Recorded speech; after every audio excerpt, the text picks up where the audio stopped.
Hello दोस्तों, नमस्कार। मैं अजय कुमार आपके अपने एकलव्य एजुकेशन चैनल पे आपका स्वागत एवं अभिनंदन करता हूँ। आशा करता हूँ कि आप सभी लोग स्वस्थ और मस्त होंगे। तो दोस्तों, हम लोग पिछली वीडियो में आधुनिक काल से संबंधित प्रश्न को हल किया था। आज हम लोग निबंध और नाटक एकांकी से संबंधित प्रश्नों को हल करेंगे। तो आइए देखते हैं। प्रश्न नंबर पहला, कविता क्या है? कविता क्या है कि निबंध लेखक कौन है? तो कविता क्या है, इस निबंध के लेखक कौन है? तो ऑप्शन नंबर ए सही होगा, आचार्य रामचंद्र शुक्ल। कविता क्या है, यह निबंध सरस्वती पत्रिका में 1909 में संपादित हुआ था। अगला प्रश्न देखते हैं, आचार्य रामचंद्र शुक्ल के निबंध संग्रह का नाम क्या है? आचार्य रामचंद्र शुक्ल के निबंध संग्रह का नाम चिंतामणि है। ऑप्शन नंबर ए सही होगा, चिंतामणि। तो चिंतामणि जो है यह पहले 1930 ईस्वी में विचार विथि के नाम से प्रकाशित हुआ था। बाद में 1939 में यह चिंतामणि के नाम से भाग 1 प्रकाशित हुआ। अगला प्रश्न है, चिंतामणि किस निबंधकार का महत्वपूर्ण निबंध है? तो ऑप्शन नंबर ए सही होगा, आचार्य रामचंद्र शुक्ल जी का है। अगला प्रश्न देखते हैं, सुलोचना निबंध संकलन है। तो सुलोचना निबंध संकलन किसका है? तो ऑप्शन नंबर बी सही होगा, भारतेंदु हरिश्चंद्र जी का है। अगला प्रश्न है, निबंध संग्रह सभ्यता की रचनाकार की निबंधकार हैं। निबंध संग्रह सभ्यता के निबंधकार कौन हैं? तो ऑप्शन नंबर सी सही होगा, धर्मवीर भारती। धर्मवीर भारती की जो यह रचना है निबंध संग्रह सभ्यता 1977 में प्रकाशित हुआ था। और ठेले पर हिमालय भी है जो 1958 में प्रकाशित हुआ था। पश्यंती जो 1969 में प्रकाशित हुआ था। आदि रचनाएं हैं इनकी। अगला प्रश्न देखते हैं, अशोक के फूल निबंध रचित है। तो अशोक के फूल निबंध किसके द्वारा रचित है? तो ऑप्शन नंबर बी सही होगा, हजारी प्रसाद द्विवेदी द्वारा। Option number B. तो हजारी प्रसाद द्विवेदी की और रचनाएं हैं। तो अशोक के फूल जो है 1948 में प्रकाशित हुआ था। दूसरा है विचार और वितर्क जो 1957 में प्रकाशित हुआ था। कल्पलता है 1951 में। कुटज 1964 में। आलोक पर्व 1972 ईस्वी में। और बहुत सारे निबंध हैं इनके। तो अगला प्रश्न देखते हैं, आचार्य रामचंद्र शुक्ल के निबंध संग्रह चिंतामणि के अब तक कितने भाग प्रकाशित हुए हैं? तो इनके अब तक 4 भाग प्रकाशित हुए हैं। ऑप्शन नंबर डी सही होगा। अगला प्रश्न है, आलोक पर्व। आलोक पर्व निबंध के रचनाकार हैं। तो आलोक पर्व के निबंध के रचनाकार कौन हैं? तो हजारी प्रसाद द्विवेदी हैं। ऑप्शन नंबर बी सही होगा। इसकी रचना इन्होंने 1972 ईस्वी में किया था। अगला प्रश्न है, नाखून क्यों बढ़ते हैं के निबंधकार हैं। तो नाखून क्यों बढ़ते हैं इसके निबंधकार हैं Hazari Prasad Dwivedi. Option number B सही होगा। अगला प्रश्न देखते हैं, रसज्ञ रंजन किस सुप्रसिद्ध निबंधकार की कृति है? रसज्ञ रंजन, तो इसका ऑप्शन नंबर डी सही होगा, आचार्य महावीर प्रसाद द्विवेदी जी का है। Option number D. अगला प्रश्न है, बसंत आ गया पर कोई उत्कंठा नहीं शीर्षक निबंध के लेखक का नाम है। तो बसंत आ गया पर कोई उत्कंठा नहीं यह किसका है? तो ऑप्शन नंबर सी सही होगा, विद्यानिवास मिश्र जी का है। Option number C. इनकी और रचना है चितवन की छा जो निबंध संग्रह पहला निबंध संग्रह इनका है। तो अगला प्रश्न देखते हैं, मेरे राम का मुकुट भीग रहा है। मेरे राम का मुकुट भीग रहा है, तो इसका ऑप्शन नंबर सी सही होगा, Vidyanivas Mishra. Option number C. अगला प्रश्न देखते हैं, नाखून क्यों बढ़ते हैं यह किस विधा की रचना है? तो नाखून क्यों बढ़ते हैं यह किस विधा की रचना है? तो यह निबंध है, निबंध विधा की रचना है। शिव शंभू के चिट्ठे के लेखक हैं। तो शिव शंभू के चिट्ठे के लेखक बालमुकुंद गुप्त जी हैं। ऑप्शन नंबर ए सही होगा। अगला प्रश्न देखते हैं, अगला प्रश्न है,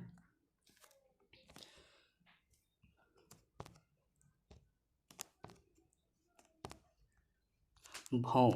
भौं निबंध के लेखक हैं। तो भाव निबंध के लेखक कौन है? तो इसका ऑप्शन नंबर डी सही होगा, प्रताप नारायण मिश्र जी हैं, ऑप्शन नंबर डी। अगला प्रश्न है, शिकार संबंधी रोचक निबंधों के रचनाकार हैं। तो शिकार संबंधी रोचक निबंधों के रचनाकार श्री राम शर्मा जी हैं, ऑप्शन नंबर बी सही होगा। अगला प्रश्न है, प्रसाद पंत और मैथिली शरण गुप्त नामक निबंध संग्रह किसका है? तो यह निबंध संग्रह गजानन माधव मुक्तिबोध जी का है, ऑप्शन नंबर सी सही होगा। अगला प्रश्न देखते हैं, निषाद बांसुरी किसकी विधा है, किस विधा की रचना है?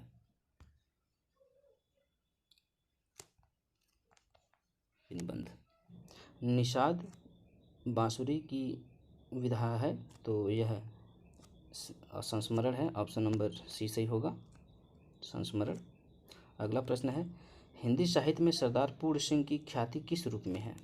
सरदार पूर्ण सिंह की ख्याति किस रूप में है? तो ऑप्शन नंबर सी सही होगा, एक निबंधकार के रूप में है, ऑप्शन नंबर सी। दोस्तों ये 18 नंबर क्वेश्चन था, निषाद बांसुरी किस विधा की रचना है? तो यह ललित निबंध है, ऑप्शन नंबर डी से होगा इसका, ललित निबंध। अगला प्रश्न देखते हैं, अर्धनारीश्वर निबंध संग्रह का नाम है, अर्धनारीश्वर निबंध संग्रह का नाम क्या है? तो इसका ऑप्शन नंबर बी सही होगा, रामधारी सिंह दिनकर, यह इनकी रचना है। अगला प्रश्न है, 21 नंबर, आचरण की सभ्यता निबंध के लेखक हैं। आचरण की सभ्यता अध्यापक सरदार पूर्ण सिंह जी की है, ऑप्शन नंबर बी सही होगा। अगला प्रश्न है, विक्रमोर्वशी की मूल कथा का नाम नामक निबंध के लेखक कौन है? विक्रमोर्वशी की मूल कथा निबंध के लेखक हैं, ऑप्शन नंबर ए सही होगा, Chandradhar Sharma Guleri, option number A. अगला प्रश्न है, मारेसी मोही कुंठाव एवं कछुआ धर्म निबंध के लेखक हैं। तो 23 का ऑप्शन नंबर सी सही होगा, चंद्रधर शर्मा गुलेरी जी की है, ऑप्शन नंबर सी। अगला प्रश्न है, किस प्रकार के निबंधों के समाज शैली प्रयुक्त होती है? किस प्रकार के निबंधों के समाज शैली प्रयुक्त होती है? तो ऑप्शन नंबर डी सही होगा, विचारात्मक, ऑप्शन नंबर डी। देखते हैं दोस्तों, जन्मेजय का नाग यज्ञ, जन्मेजय का नाग यज्ञ किसकी रचना है? इसके लेखक कौन है? तो ऑप्शन नंबर सी सही होगा, जयशंकर प्रसाद जी हैं, ऑप्शन नंबर सी। अगला प्रश्न देखते हैं, हिंदी में गीत नाट्य परंपरा का प्रथम रचना और उसके रचनाकार कौन है? तो हिंदी में प्रथम गीति नाट्य परंपरा का प्रथम रचना करुड़ालय है और इसके रचनाकार जयशंकर प्रसाद जी हैं, ऑप्शन नंबर ए सही होगा। अगला प्रश्न देखते हैं, हिंदी का सर्वप्रथम गीति नाट्य है। तो हिंदी का सर्वप्रथम गीति नाट्य ऑप्शन नंबर सी करुड़ालय है, जयशंकर प्रसाद जी का है, ऑप्शन नंबर सी। अगला प्रश्न देखते हैं, जयशंकर प्रसाद रचित गीति नाट्य है। तो जयशंकर प्रसाद द्वारा रचित कौन सा गीति नाट्य है? तो इसका ऑप्शन नंबर सी सही होगा, करुड़ालय। देखिए दोस्तों, ये एक ही क्वेश्चन है, इसको घुमा घुमा के 2-3 बार पूछ दिया है। इसी तरह परीक्षा में रिपीट होते रहते हैं, इसलिए आप लोग के लिए बहुत इंपॉर्टेंट है। अगला प्रश्न देखिए, इनमें से नागबोडस द्वारा लिखित नाटक है। तो इनमें से नागबोडस द्वारा लिखित कौन सा नाटक है? तो खूबसूरत बहू, ऑप्शन नंबर ए सही होगा, खूबसूरत बहू। अगला प्रश्न है, ध्रुव स्वामिनी नाटक की रचना किसने की? तो ध्रुव स्वामिनी नामक नाटक की रचना किसने की? तो ऑप्शन नंबर डी होगा, जयशंकर प्रसाद जी। अगला प्रश्न है, अलका जयशंकर प्रसाद के किस नाटक का पात्र है? तो किस नाटक का पात्र है? तो ऑप्शन नंबर डी सही होगा, चंद्रगुप्त, ऑप्शन नंबर डी। अगला प्रश्न है, निम्नलिखित में से कौन सा नाटक जयशंकर प्रसाद द्वारा रचित नहीं है? तो स्कंदगुप्त, चंद्रगुप्त, ध्रुव स्वामिनी यह इनकी रचना है, करबला इनकी रचना नहीं है, ऑप्शन नंबर सी।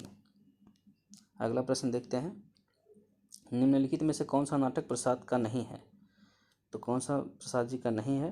तो जन्मेजय का नाग यज्ञ जयशंकर प्रसाद जी का है, स्कंदगुप्त और ध्रुव स्वामिनी भी इन्हीं का है, सिंदूर की होली इनकी रचना नहीं है, ऑप्शन नंबर डी सही होगा, सिंदूर की होली। 35 नंबर क्वेश्चन है, मुद्रा राक्षस नाटक का नायक कौन है? तो मुद्रा राक्षस नाटक का नायक कौन है? तो ऑप्शन नंबर सी सही होगा, चाणक्य। मुद्रा राक्षस विशाखदत्त की रचना भी है एक ठो। अगला प्रश्न देखते हैं, चंद्रावली नाटिका के लेखक हैं। तो चंद्रावली नाटिका के लेखक कौन है? तो 36 नंबर प्रश्न का ऑप्शन नंबर ए सही होगा, भारतेंदु हरिश्चंद्र। भारतेंदु हरिश्चंद्र जी हैं, ऑप्शन नंबर ए सही होगा। अगला प्रश्न देख लेते हैं, 37 नंबर, इनमें से कौन सा नाटक भारतेंदु जी का नहीं है? तो भारतेंदु जी का नाटक इनमें से कौन सा नहीं है? भारत दुर्दशा इन्हीं की है, प्रेम जोगिनी इन्हीं की है, नील देवी भी इन्हीं का है, रणधीर प्रेम जो मोहिनी इनकी रचना नहीं है। तो ऑप्शन नंबर डी सही होगा, रणधीर प्रेम मोहिनी। अगला प्रश्न देखते हैं, हिंदी का प्रथम दुखांत नाटक कौन सा है? तो हिंदी का प्रथम दुखांत नाटक कौन सा है? तो ऑप्शन नंबर सी सही होगा, रणधीर प्रेम जो मोहिनी। अगला प्रश्न है, संयोगिता स्वयंवर किस प्रकार की विधा है? उपन्यास है, नाटक है, कहानी है, या इनमें से कोई नहीं? तो ऑप्शन नंबर ए सही होगा, नाटक है। अगला प्रश्न देखते हैं, सूर्य की अंतिम किरण से सूर्य की पहली किरण तक किसकी नाट्यकृति है? तो यह किसकी नाट्यकृति है? सूर्य की अंतिम किरण से सूर्य की पहली किरण तक। तो ऑप्शन नंबर ए सही होगा, सुरेंद्र वर्मा जी की है, ऑप्शन नंबर ए। अगला प्रश्न है, हानुश नाटक के रचनाकार हैं।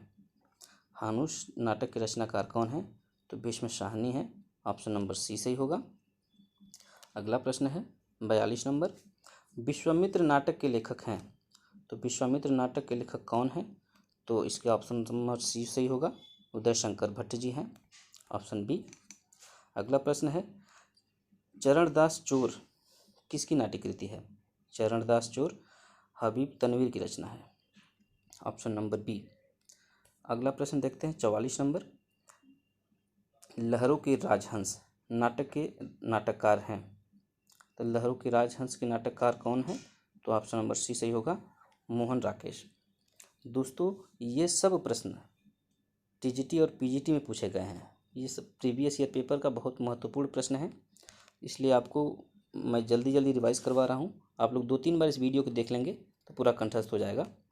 अगला प्रश्न है 45 नंबर, मध्यम वर्ग की पारिवारिक समस्या को दर्शाने वाला नाटक है। तो तमस है, नहीं, ऑप्शन नंबर सी से होगा, आधे अधूरे, जो मोहन राकेश की रचना है। तमस तो भीष्म साहनी की रचना है। अगला प्रश्न है 46 नंबर, निम्नलिखित में से मोहन राकेश द्वारा लिखित एक नाटक है। तो मोहन राकेश द्वारा लिखित एक नाटक कौन सा है? तो लहरों की राजहंस इनकी रचना है, मोहन राकेश की। अगला प्रश्न देखते हैं, कौन सा नाटक मोहन राकेश कृत नहीं है? तो कौन सा नाटक है जो मोहन राकेश द्वारा नहीं लिखा गया है? लहरों के राजहंस इन्हीं का है, आधे अधूरे भी इन्हीं का है, आषाढ़ का एक दिन मोहन राकेश जी का ही है। तो रक्त कमल ऑप्शन नंबर सी सही होगा, रक्त कमल इनकी रचना नहीं है, ऑप्शन नंबर सी। अगला प्रश्न है, महाभारत की कथा पर आधारित नाटक है। तो महाभारत पर आधारित कथा का पर कौन सा नाटक है? तो अंधायुग है, ऑप्शन नंबर ए सही होगा। अगला प्रश्न देखते हैं, शारदिया के नाटककार हैं। शारदिया के नाटककार कौन है? तो ऑप्शन नंबर सी सही होगा, जगदीश चंद्र माथुर। जगदीश चंद्र माथुर शारदिया के रचनाकार हैं। अगला प्रश्न है, कोणार्क नाटक की रचना किसने की? तो कोणार्क की नाटक किसका है? तो ऑप्शन नंबर बी सही होगा, जगदीश चंद्र माथुर, ऑप्शन बी। अगला प्रश्न है, प्रभुसत्ता संपन्न शासक वर्ग एवं गरीब शिल्पी के मध्य संघर्ष कथा को किस नाटक की विषय वस्तु बनाया गया है? तो इसका ऑप्शन नंबर ए सही होगा, कोणार्क, ऑप्शन नंबर ए। अगला प्रश्न है, सती चंद्रावली और अमर सिंह राठौर नाटकों की रचना किसने की?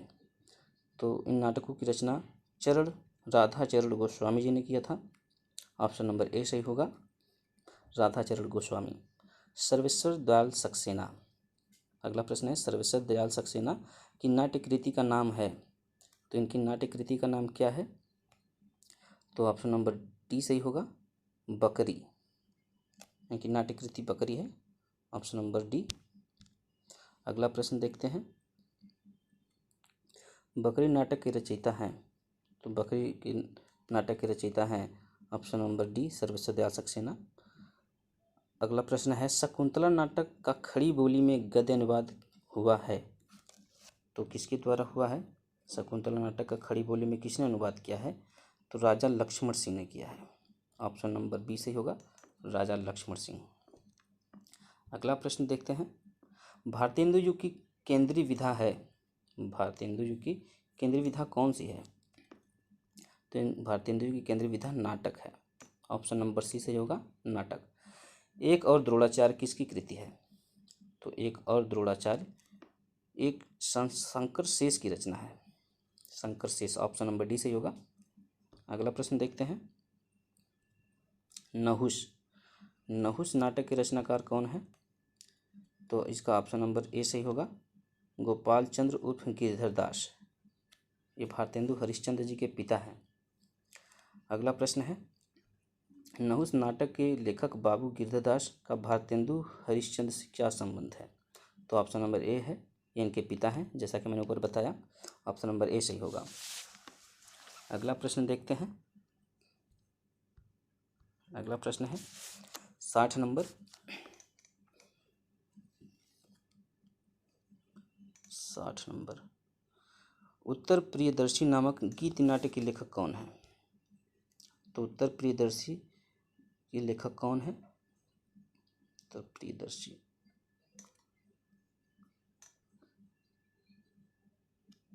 तो दोस्तों इसका उत्तर मुझे याद नहीं आ रहा है, तो आप लोग कहीं देख लीजिएगा अपने नोट्स में। अगला प्रश्न देखते हैं 61 नंबर, पृथ्वी की आंखें शीर्षक के रचयिता हैं, पृथ्वी की आंखें शीर्षक के रचयिता कौन है? तो रामकुमार वर्मा जी हैं। ऑप्शन नंबर सी सही होगा। अगला प्रश्न देखते हैं, निम्नलिखित नाटककारों में ऐतिहासिक नाटककार कौन है? तो ऐतिहासिक नाटककार डॉक्टर रामकुमार वर्मा जी हैं। ऑप्शन नंबर डी सही होगा। अगला प्रश्न देखते हैं 63 नंबर, रेल का विकट खेल नाटक के रचनाकार हैं, तो रेल का विकट खेल के रचनाकार हैं Balkrishna Bhatt. Option number C सही होगा, बालकृष्ण भट्ट। अगला प्रश्न देखते हैं, शिव साधना नाटक है, तो शिव साधना नाटक किसकी है? हरिकृष्ण प्रेमी जी का है, हरिकृष्ण जी का है। अगला प्रश्न है 65 नंबर, मादा कैक्टस नाटक किसने लिखा है? मादा कैक्टस नाटक किसने लिखा है? तो लक्ष्मी नारायण लाल जी ने लिखा है। ऑप्शन नंबर बी सही होगा, लक्ष्मी नारायण लाल। 66 नंबर क्वेश्चन देखते हैं, अंधा कुआं के रचनाकार कौन है? तो अंधा कुआं के रचनाकार डॉक्टर लक्ष्मी नारायण लाल जी हैं। ऑप्शन नंबर बी सही होगा। अगला प्रश्न देखते हैं, अंजू दीदी किस विधा की रचना है? अंजू दीदी किस विधा की रचना है? तो यह एक प्रकार का नाटक है, नाटक विधा की रचना अंजू दीदी। प्रश्न नंबर 68 देखते हैं, डॉक्टर नामक कृति विधा है, तो डॉक्टर नामक जो कृति है किस विधा की रचना है? तो ऑप्शन नंबर ए सही होगा, यह भी नाटक है, डॉक्टर एक नाटक है। अगला प्रश्न देख लेते हैं, दृश्य काव्य की विधा है, तो दृश्य काव्य की विधा क्या है?